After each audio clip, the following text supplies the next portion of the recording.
Mesmo pertencendo hoje a uma empresa norte-americana, a Liberty Media, e sendo regulamentada por uma entidade francesa, no caso a FIA, a Fórmula 1 continua sendo uma categoria essencialmente britânica. E dá para entender. A primeira corrida da história foi justamente o GP da Inglaterra de 1950, sob os olhares atentos da família real.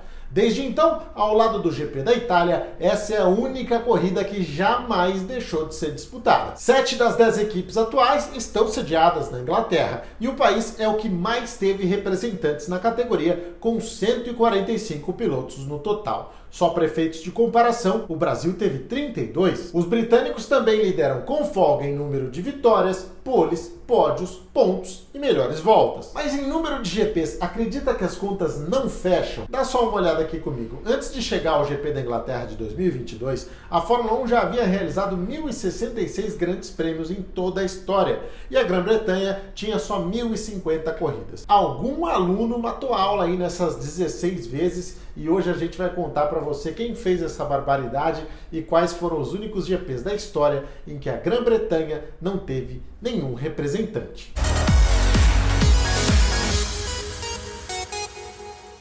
Antes de mais nada, você já percebeu que eu me refiro aos resultados como Grã-Bretanha e não Inglaterra, certo?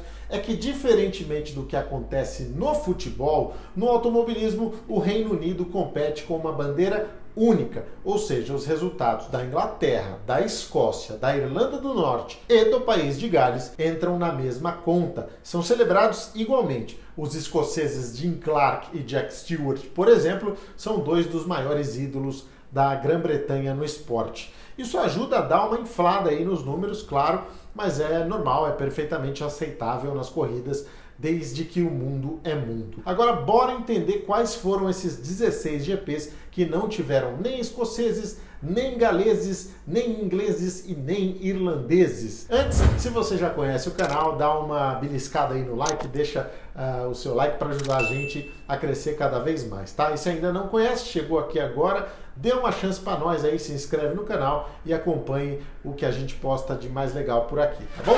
Vamos lá, entre as 16 corridas que os britânicos não fizeram, estão 11 edições das 500 milhas de Indianápolis, que fizeram parte aí do calendário da Fórmula 1 entre 1950 e 1960, mesmo com baixa procura por parte dos pilotos europeus. Nessa época, muitas vezes, o grid em Indianápolis era formado 100% por pilotos norte-americanos, e é por isso que as estatísticas dessas corridas, embora válidas, são inclusive ignoradas porque acabam distorcendo a realidade. Mas, como elas foram contabilizadas como provas oficiais, então é isso, 11 corridas a menos para os britânicos. O que resta descobrir agora com vocês aqui é sobre as outras 5. Quando, onde e por que os pilotos da Grã-Bretanha ficaram de fora. A gente começa pelo Grande Prêmio da Suíça de 1950, quarta etapa do Mundial. 2 pilotos ingleses estavam inscritos para aquela prova. O Peter Whitehead, com uma Ferrari 125, que o próprio Enzo Ferrari vendeu para ele, fazendo com que se tornasse o primeiro piloto privado da marca na Fórmula 1, né? E o Reg Parnell, de Maserati. Nenhum dos dois apareceu. O Whitehead teve problemas de motor em Mônaco 2 semanas antes e não foi à Suíça, e o Parnell acabou retirando a inscrição pouco antes do evento. Vale lembrar que na época as equipes não eram obrigadas a disputar todos os grandes prêmios como elas são hoje, né? Principalmente porque havia esses times independentes, não relacionados a nenhuma grande fabricante e de orçamento mais limitado, que iam só para uma prova ou outra. Em 1951 foram mais 2 corridas sem pilotos britânicos. O primeiro deles, o GP da Bélgica, que novamente tinha o Reg Parnell entre os inscritos. Só que novamente ele desistiu de ir porque achou que tinha coisa muito mais legal para fazer. No caso, correr o Castletown Trophy na ilha de Man. O Parnell disputou e venceu a corrida, coisa que certamente ele não teria feito por uma equipe privada na Fórmula 1. Realmente dá para entender a decisão. 4 meses depois, a Fórmula 1 foi pela primeira vez à Espanha, no circuito de Pedralbes, para a última etapa da temporada de 1951. Lista de inscritos: Peter Whitehead e Reg Parnell. E mais uma vez, nenhum dos dois no grid. Nessa altura, o Parnell estava correndo pela BRM e a equipe teve um fim de semana muito ruim no GP anterior na Itália, com problema nos 2 carros e por isso preferiu nem ir a Pedralbes, marcando mais um dos 16 GPs que a Grã-Bretanha não disputou na Fórmula 1. Faltam 2, certo? E a gente confere já depois desse recado rapidinho. Se você quer levar para casa esse mini truck aqui do Djalma Pivetta ou o do Felipe Giafone, ou ainda o anuário automotor do Reginaldo Leme, ou participar aqui comigo de um vídeo do Primeiro Stint, entrevistando um piloto que você admira, que você gosta, ou então tudo isso junto, você precisa fazer parte do Clube Primeiro Stint. Ao final do vídeo, acesse www.primeirostint.com.br, escolha a forma de apoiar o clube e ganhe prêmios e benefícios exclusivos. Agora o mais legal, metade de toda a verba arrecadada pelo Primeiro Stint com o clube vai para o Instituto Ingo Hoffmann, que abriga crianças em tratamento contra o câncer em Campinas. Legal, né? Você entra aí na comunidade mais bacana do automobilismo brasileiro, conhece outros fãs, garante esses prêmios bem legais e ainda faz uma boa ação com uma instituição confiável, de trabalho muito sério, que é o Instituto Ingo Hoffmann. Participe com a gente, o link vai estar também na descrição. Bom, bora para as últimas corridas, as 2 últimas corridas da história sem pilotos britânicos. Por enquanto, tudo o que a gente viu aqui foram ausências voluntárias, né? Corridas em que o cara podia ir, mas não quis. Demorou para ter uma prova em que a Grã-Bretanha realmente ficasse de fora, fosse forçada a ficar de fora. Mas isso aconteceu em 1980. Estou falando do GP de Mônaco daquele ano. Já não era uma temporada muito promissora para os pilotos ingleses, porque eles estavam aí uma entre-safra, né? Tendo o John Watson como o único representante regular, disputando todas as provas. O Watson foi meio que o cara que acabou sendo a ponte entre o sucesso do Hunt e o sucesso do Mansell lá na frente, na história dos britânicos da Fórmula 1, né? Ele ficou bem no meio. Mas em 80 ele estava de mãos atadas. A McLaren estava uma porcaria, porque também vivia uma fase de transição com a chegada do Ron Dennis, tanto que acabou o campeonato atrás da Fittipaldi, que já nem tinha mais aquela expectativa toda, né?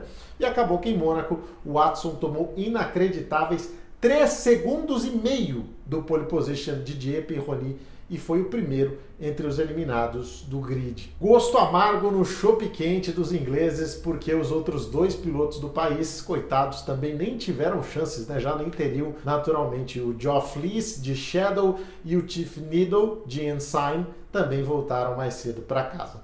Essa foi a 15ª corrida da história sem pilotos britânicos, mas como eu mencionei, foi a primeira e última vez em que isso ocorreu por questão de performance.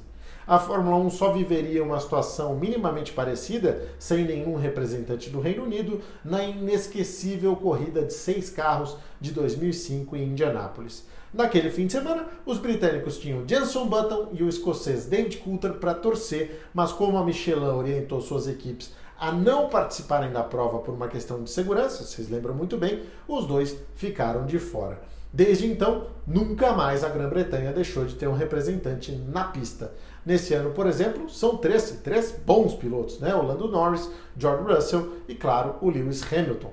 E esse número poderia ser até maior se o Alex Albon não tivesse optado por correr com a bandeira tailandesa, já que ele tem dupla nacionalidade, nasceu inclusive na Inglaterra.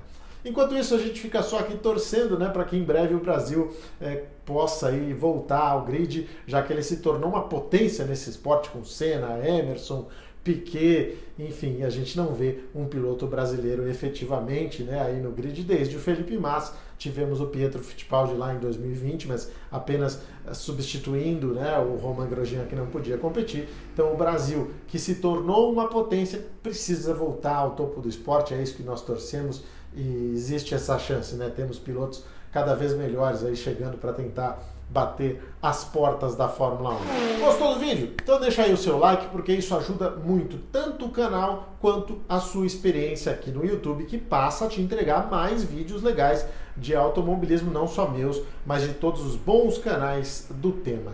Não esqueça de fazer a sua inscrição e também considerar juntar-se a nós no Clube Primeiro Stint. Os nomes dos apoiadores você está vendo aqui, né, ao lado, é uma galera muito legal que está faturando aí já benefícios e prêmios bem legais e que de quebra ainda ajuda o Instituto Ingo Hoffmann. Ano passado a gente contribuiu com quase R$ 4.000 com o Instituto e com seu apoio esse ano a gente pode dobrar esse valor, que é a meta do momento, tá bom? Rápido, fácil e seguro, você garante um jeito diferente de curtir Fórmula 1. Acesse www.primeirostint.com.br e saiba mais. O link tá na bio também. Lembrando sempre, né, o primeiro aí é estilizado com o número 1. Da minha parte, um grande abraço e até a próxima. Tchau!